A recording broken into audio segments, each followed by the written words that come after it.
Hey folks, Troy with Twin Oaks Northern Outdoors.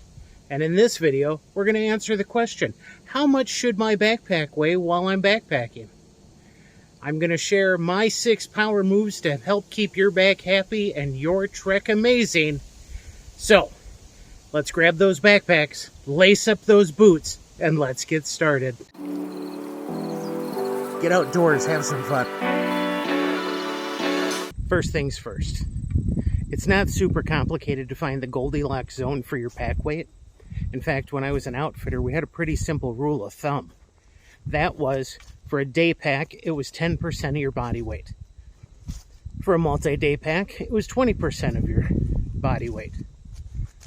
So, let's do some simple math. Let's say you're a 150-pound individual. So, 10% of that would mean your day pack is 15 pounds. 20% of that means that your pack is up to 30 pounds. The big thing is, work up to those weights. Get out here, get conditioned, check it out.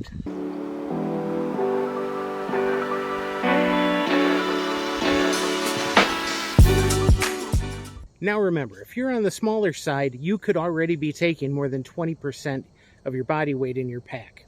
There's a few other things you might want to consider. 1, weather and seasonality. Cooler weather takes bulkier equipment. You need to plan ahead. 2, duration of the trip. Longer trips take more food, fuel, and gear to keep you comfortable and on the go. And lastly, luxury items.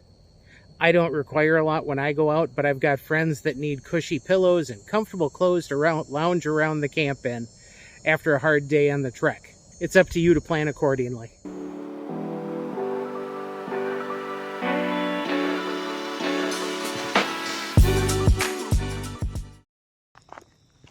Let's talk pack size.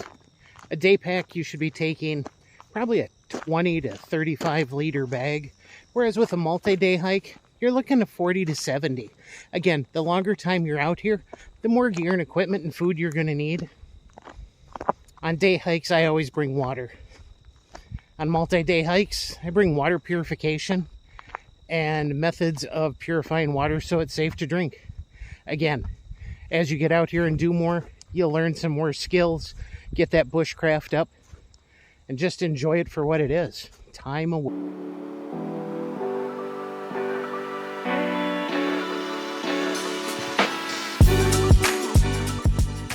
Now remember, packs are usually measured for internal storage. That means that bulkier items like tents, sleeping bags, even sleeping bag rolls to make you a little more comfortable can all be attached to the outside of your pack.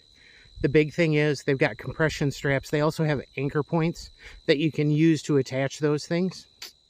Hey, if you're enjoying this video so far, be sure to hit that like button. Hey guys, we're getting to my favorite part of this hike, and I can't wait to show you the view when we get there.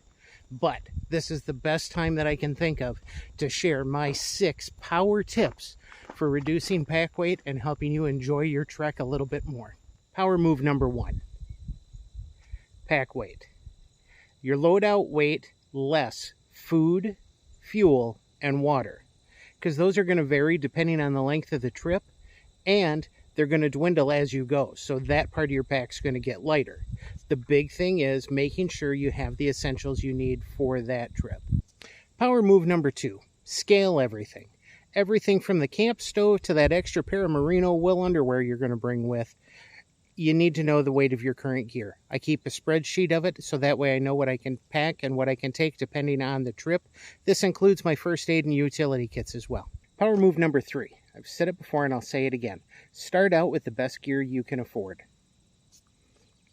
Maybe starting out with that rugged backpack, a good pair of hiking boots, trekking poles.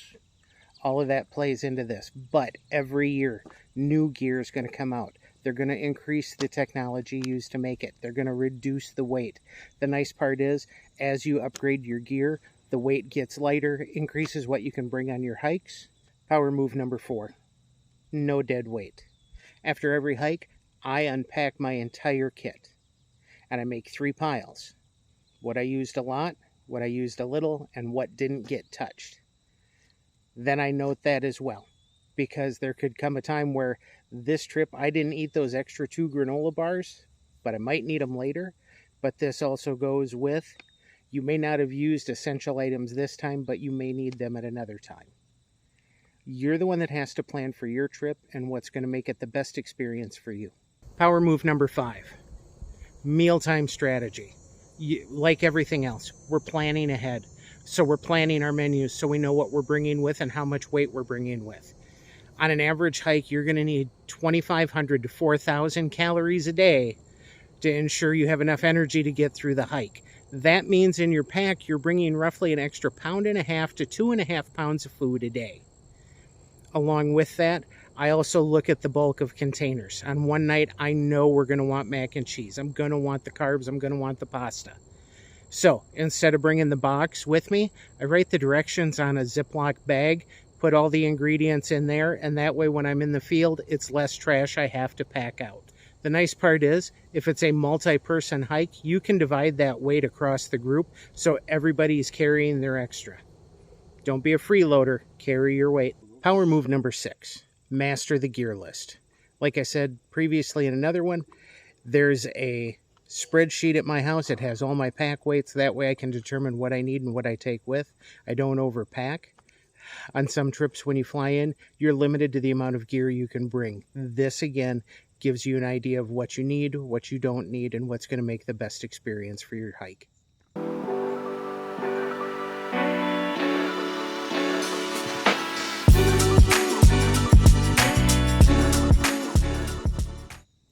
Here we have it.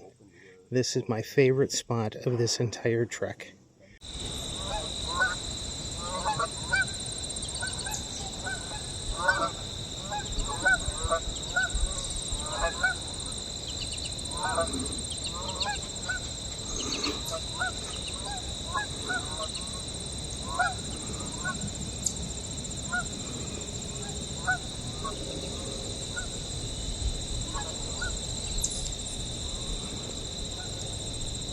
On this loop, we get some woods, but there's a lot more prairie and natural grass.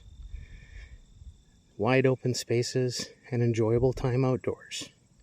That's what we're doing this for. That's what you enjoy. That's what you're trying to find out if you enjoy.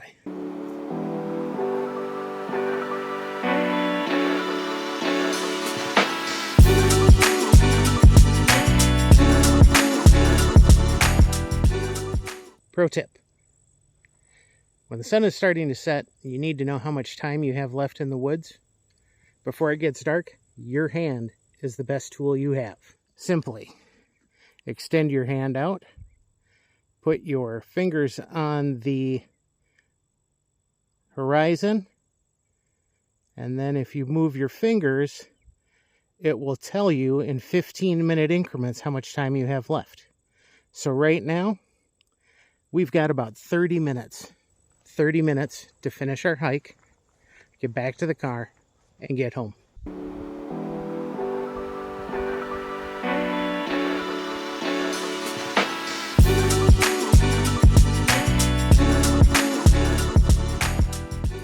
There you have it, folks. The lowdown on how much weight you should be putting in that pack for your next trip. Along with a few power moves, tips, and tricks from yours truly to help reduce that pack load. That should help.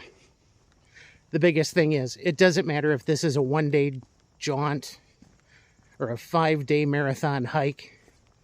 It all comes down to planning and prep. It's your work ahead of time so you don't have to worry about it out here. Trying different things, doing different things before you get out in the field so you're ready for it. The big thing is, it's not going to happen on the couch. It's not going to happen in your office. It's going to happen out here. So, for me and the rest of the gang at Twin Oaks Northern Outdoors, hope you've enjoyed this video, and we'll see you the next time. If you've liked this video, be sure to subscribe. There's more coming and more for you to enjoy. Also, follow us on social media. The links are below.